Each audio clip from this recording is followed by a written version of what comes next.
All right, we're back for coding at home with the Code Hub after a couple of technical difficulties. When in doubt, just restart everything, and that'll usually work out for you. So, what we're going to talk about today is the new chapter in Everyone Can Code Puzzles. We're going to get into chapter 10, which is about arrays and refactoring.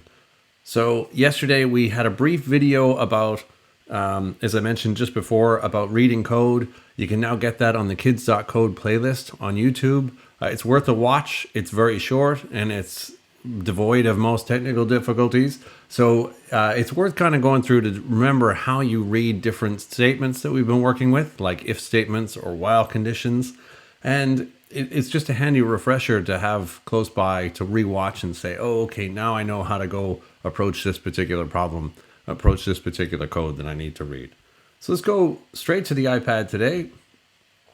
And we are going to check out the book. So let's open up books. And here we are, arrays and refactoring. We've got our expert there marching on to talk about arrays and refactoring. Now, we mentioned it briefly yesterday. We tried to set up today's session. Arrays are going to be another type of variable that will hold a list of things. So it could be a list of numbers. It could be a list of characters. And we'll use those in all the exercises coming up. So one of the things that this encourages you to do is sort of what we were talking about in yesterday's session, where we emphasized you reading code. The arrays and refactoring, the refactoring piece is all about you kind of revisiting code that you've written already. It gives the example of the rock, paper, scissors code and reading through it again, especially after you've learned some new concepts or maybe you've had more time to practice. You might want to go back over old code and take a look and say, would I still do that the same way? Or would I change some things maybe? So it's a pretty interesting lesson. I really like it because it makes you sit back and reflect on all the chapters we've done in the book so far. We've gone through 10 chapters worth of programming material, which is a huge step forward in your programming career. All right, so this activity you can go do in your own time. We'll have a quick look at the rock, paper, scissors code that we wrote and have a little talk about it. But then we're going to get right back to the exercises. So we're going to be working in Learn to Code 2 today. And you can see we're not going to cover all of this today, but we've got a few playgrounds to work through. And especially the introduction is going to be kind of interesting in terms of telling us more about what an array actually is. So let's go back to Swift Playground. So I'm going to exit out of the books. I'm going to go over to Swift Playgrounds. Now I'm in random rectangles because this was the end of our Learn to Code 1 journey, all of our while loops. We're going to go into algorithms probably in a session after we finish Everyone Can Code Puzzles, because I think it's kind of interesting to think about algorithms. And it's basically just algorithm just means this is how you've solved the puzzle. The rules of the code that you wrote to solve the puzzle. So let's back out of this playground. So we're going to hit the X button there. I'm going to pick up my Learn to Code 2 copy. First, I'm going to wait for Swift Playgrounds to scroll a little bit for me.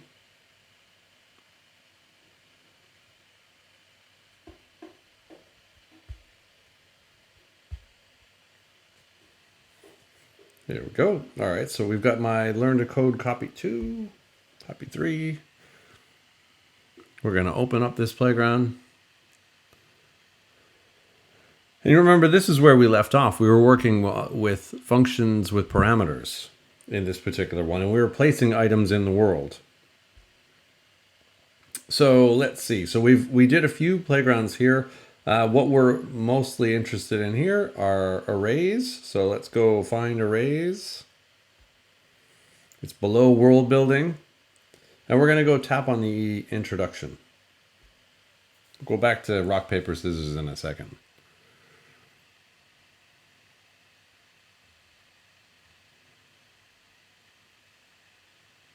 Okay, so they're defining arrays here as just an ordered list.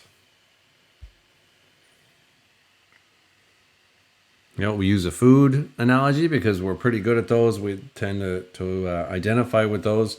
So imagine this is how we would have written code till now. We would have had first ingredient. This is my variable name. This is my keyword that lets Swift know that, hey, this is a variable. And then it's equal to a pint of ice cream. The second ingredient, that's my second variable name, is equal to a banana, chocolate, cherries, and so on. So this is how we would have written the ingredients for our sundae previously without arrays. So now what we could do though, instead of, we know that we have, it's almost like having a bucket. We have a bucket that we're going to place all of these ingredients into. And we don't have to say that we've got a first ingredient, second ingredient, third ingredient, fourth ingredient, because when we have a fifth ingredient, maybe we want to add sprinkles to the top of our sundae, we've got to add another variable.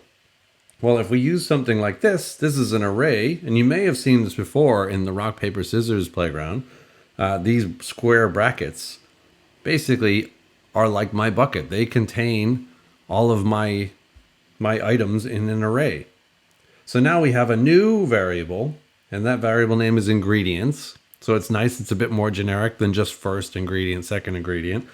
And then we have our pint of ice cream followed by a comma, and then our banana followed by another comma. So every item is in this list is separated by a comma.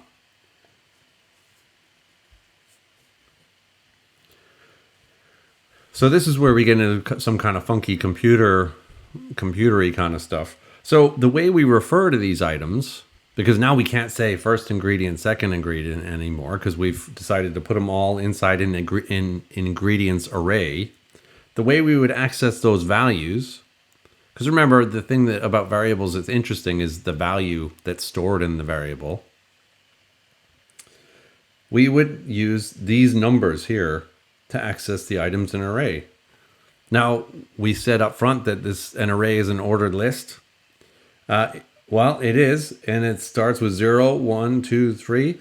Computers are going to start with 0 in an array as the first number, and then carry on from there. So if we have 4 items in our array, and this might be something that takes a little while to get your head around, the last index, and this is how we access the items in arrays by this number is called an index, is going to be 3 if we have 4 numbers in an array, or 4 items in an array. And this is how you would access the value for each one of those items. So you would give your variable name with a square bracket, and then inside the square bracket is the number of the item you want to access. Now we'll see where this can become a problem in the future. But it's really handy, because now I can say if I do ingredients, brackets 1, I'll get strawberry. If I had done bracket 0, I would have gotten the ice cream. If I do 3, I've gotten the sprinkles.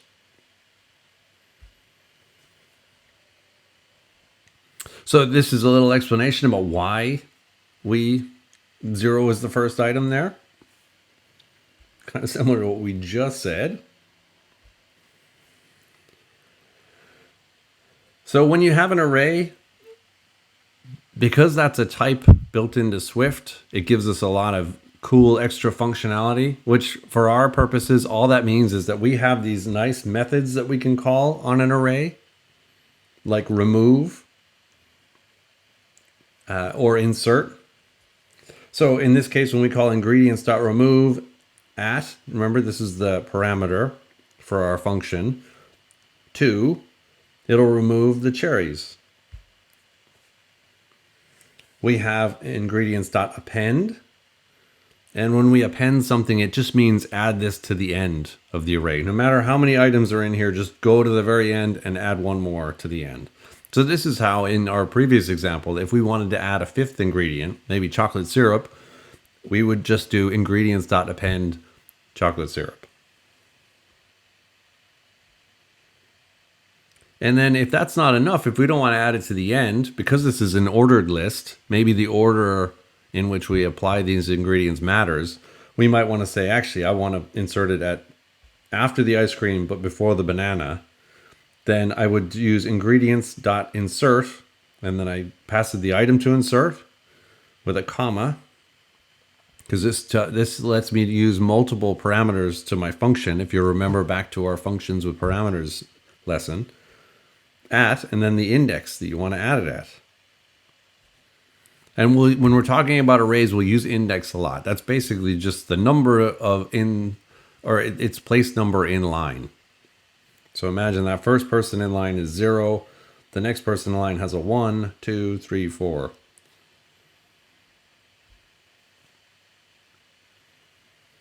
So this is a kind of handy thing about arrays is we've used for loops, we've used while loops. For loops were kind of cool because we did for I in 1 ...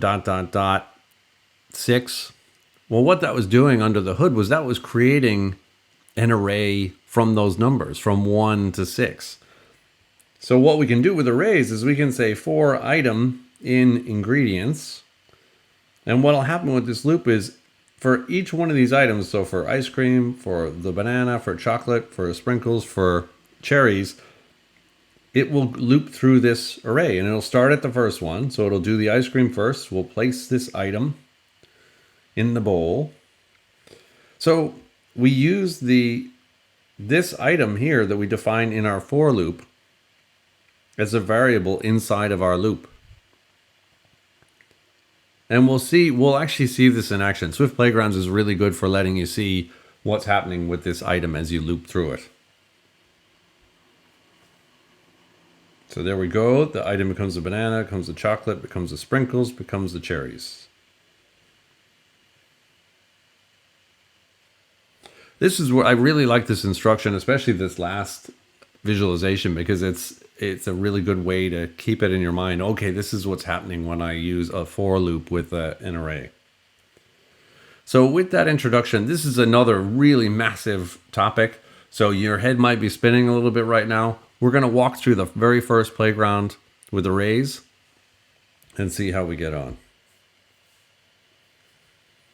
Okay, so I mentioned yesterday at the end of the session that arrays were a lot about the data that we have in our application. And that's just a kind of fancy way of saying the content. So I gave the example of a book. What we've been doing so far is building the covers, the blank pages, the spine of a book. And now with arrays, what we have is the actual content. So the words that are written on the pages that tell the story. That's kind of how you can think of our arrays here. So our goal here is to add new items to an array. So we have a row here, and we can tap here to learn more about an array. We've got an example of high scores. It's an array of integers. That's just a type. Swift cares a lot about the type of things you put inside the bucket. It's almost like the example we gave of the variables. I had a few different boxes. One said leopard on it. One said pens on it. Your bucket would also have a type and written on the side of it saying, okay, these are, if it's an ingredients array, I want a type of ingredient to go in this bucket only. I don't want you to put numbers in there because it doesn't make sense to cook with numbers. Okay, so to add items to our array, we're going to press and drag the square brackets or just type a new value separated by a comma. So let's go have a look. So we have a note here about comments giving us some hints. This is a code comment. It's basically these two slashes. It winds up being rendered in green in my playground here. So let's try running our code to see what happens. If we can read it, we've got a variable called rows. It's an array because we can see this square bracket, and it starts with a 0, 1, 3, 4. Now those are the items in the array. Those aren't the indexes. Even though the numbers, we use numbers for indexes, this is an array of numbers.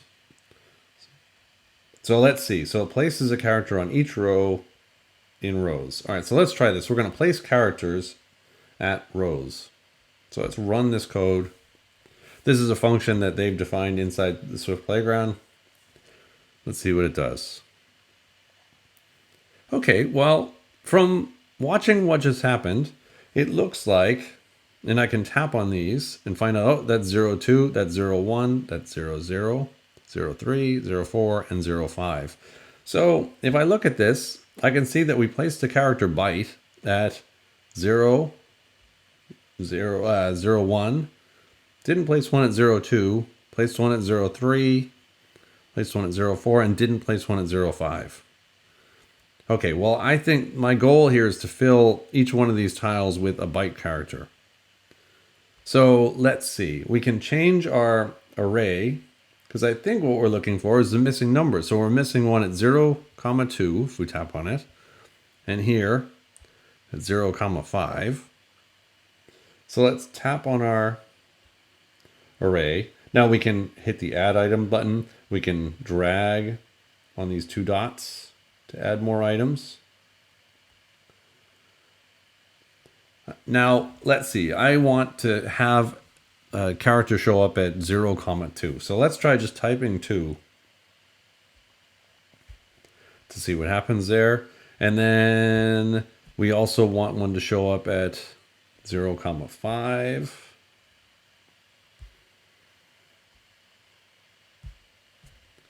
Okay, now do you think this is going to run? Because these aren't in order. If you look, we have 0, 1, 3, 4, 2, 5. So do you think that's going to work? Let's find out. Let's run it and see what happens. All right, we've added those same characters. Okay, so if you look, the way we added these characters is we added these 2 first. So you can see that they went through a loop. They added the one at 0 first. Then the one at 1 is our next number, so the one at 0, 1 next. Then they added the one at 0, 3 next. So we skipped this one. We added the one at 0, 4 next. And then we went back because we had a 2 here. So 0, 2 is back here, the third tile. And then we had 0, 5 was the last byte created. So let's try running that a bit slower.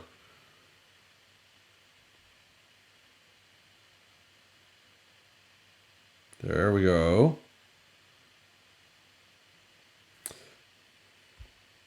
So it's kind of interesting to see that we actually changed the order in which they were drawn on the screen. And in fact, if we say, you know what, I want to change that. I'm going to change this to 2. Let's try 4, 5. We'll get rid of that one. Let's try running our code now.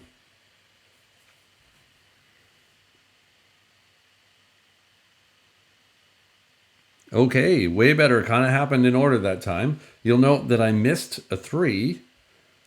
So let's delete the 4, add a 3 there. I need to put a comma if I want to add 4. Now what we should see is they'll be added all in order. So 1, 2, 3, 4, 5, 6. Let's try.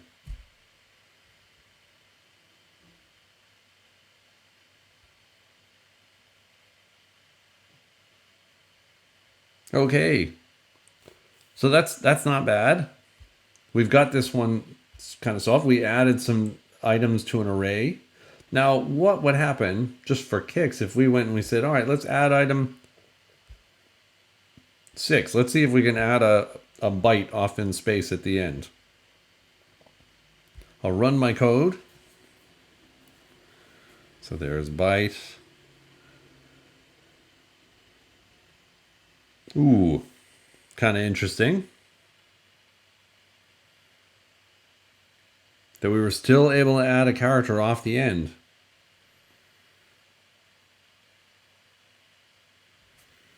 So it's something fun, worth playing around with, adding items to this array. If I say, oh, do you know what? I don't want to just add items at rows here. I'm going to do comma, and then I'll do maybe, I don't know, I want to add a gem. I'd like to add a gem here. So let's create a gem.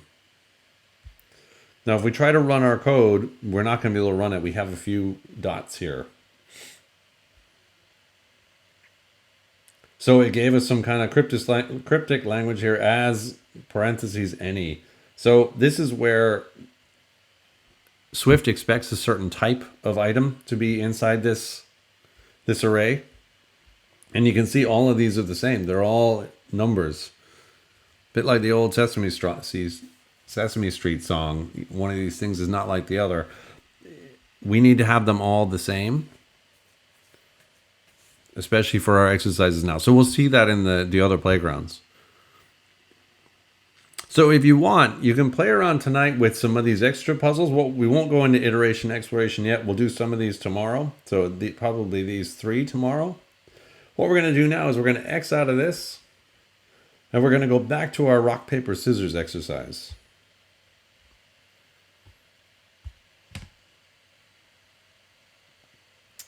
So remember, this is the one where we were writing inside the shared code tab. To change our game, we had our prize that was the donut. We'd gone in here, we added a unicorn to our item. And we have a few other things. The game background colors looks familiar, right? That's an array. But what I want to do is I want to go up to the top here, and you might want to read over your other code to see how you set it up in the past. Now you remember we had to set up all these relationships between the unicorn and all the other items in our game. So the unicorn we had to specify that it beats rock, it beats paper, it beats scissors. We added some other items where you would get a tie because they didn't beat each other. So let's go up to personalize the game. And we can add actions.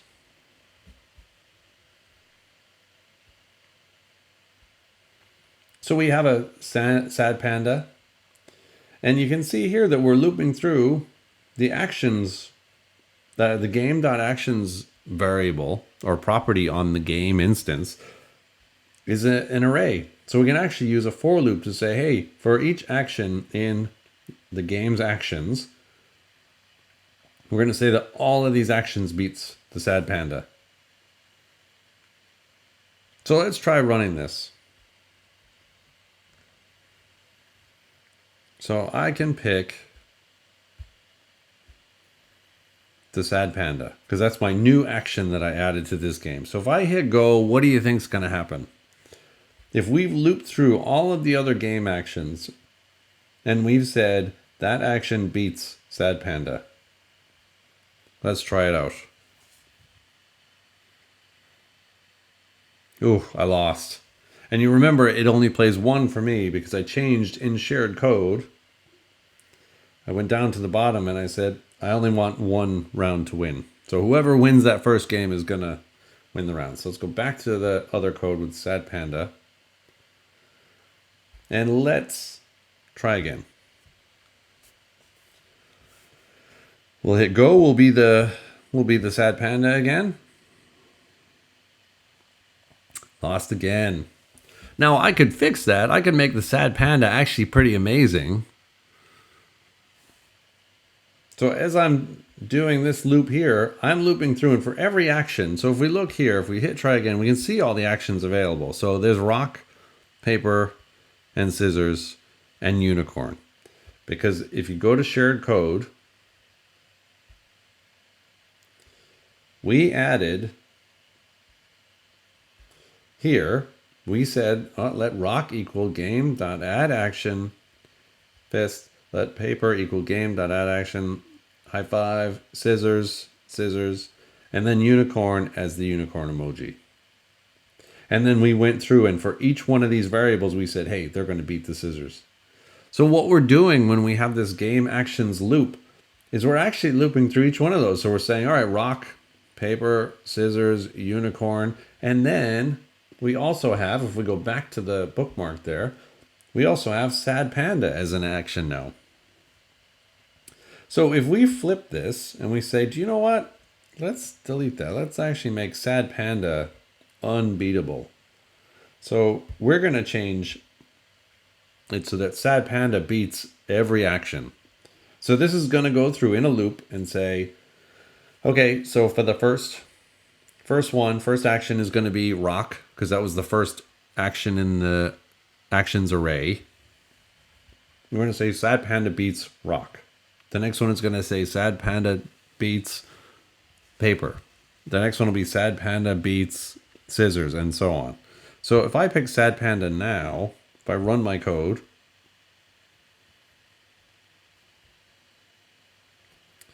and I go and I pick Sad Panda now. Ooh, I even beat other pandas. So if I do a new game, and I'm the panda again, there is no way I can lose because I've actually written the code so that I can't lose. This is a great game to hand to your friends and say, okay, I'm the panda. You can be something else. Okay, so this is worth playing around with. I would highly recommend either going back to Learn to Code 2 and looking at some of those playgrounds we'll be playing with tomorrow, or building a really cool set of actions using a loop like this to loop through the actions and come up with your own either invincible or very, very beatable action. All right, that's all we have for today. Definitely go off to the YouTube playlist and check out kids.code on YouTube from the Code Hub. That's where we've got all of these videos that we've been posting on Twitch. We also have some of the extras that don't make it to Twitch, some of the things that we either re-record or we go a little bit more in depth on some of the playgrounds. For example, the reading code presentation I re-recorded yesterday. We also did some other stuff with how you get set up and all that kind of fun stuff. So it's worth going and check out the playlist. If you have any questions, drop us a note at live@thecodehub.ie, and we'll see you tomorrow. Thanks.